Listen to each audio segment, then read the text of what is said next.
We're here with head coach Ken O'Brien following the UMass Invitational. And coach, you came away with a very strong finish today, 13 people placing in top 3 in their events. What would you say stood out to you? Well, you know, I think actually that number signifies the depth of our program.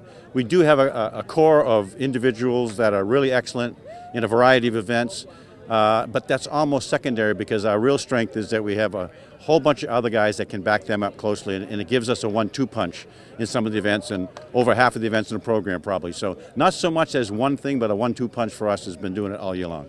Now this week you had some guys that were not in some events such as the 10K, the high jump, but a little bit of a week of rest for some guys, and you still came away with some great performances. What do you think that says about the strength of your team?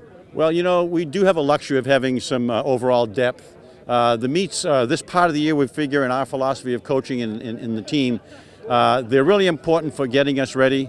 They're really important for people to make progress, but at the same time, the overall performances this year, I mean, at this time of the year, wouldn't be worth it if we didn't do really well at the end. So we try to shave things often, where we're actually having some people go to a different event on a different weekend or enter at what we call an off event.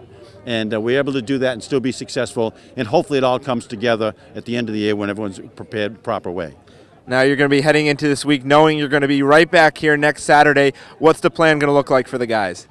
Well, I plan to have another 75-degree and sunny day. No, that's my first hope, because you do get good performances from great weather, great fans. The meet was very well won. The officials did a great job. When you have a meet on time and good weather and good fans, each week things are going to get better and better. So I wouldn't predict exactly how much will be better next week, but I think we'll take another giant step. We're here with assistant track and field coach Darcy Wilson.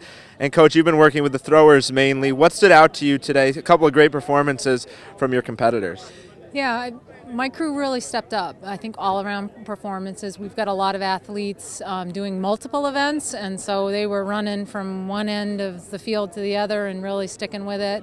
Both men and women came through for me, and you know, I'm happy with all the events, really.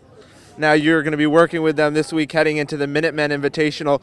What are the training techniques that you're going to focus on mainly this outdoor season as maybe compared differently to the indoor season? You know, right now we got a lot of athletes in recovery mode, still doing some real heavy lifting because we really want them to peak later in the season. So a lot of it is we're just working on some, you know, fine-tuning some technique, getting them ready to go for next week and move on.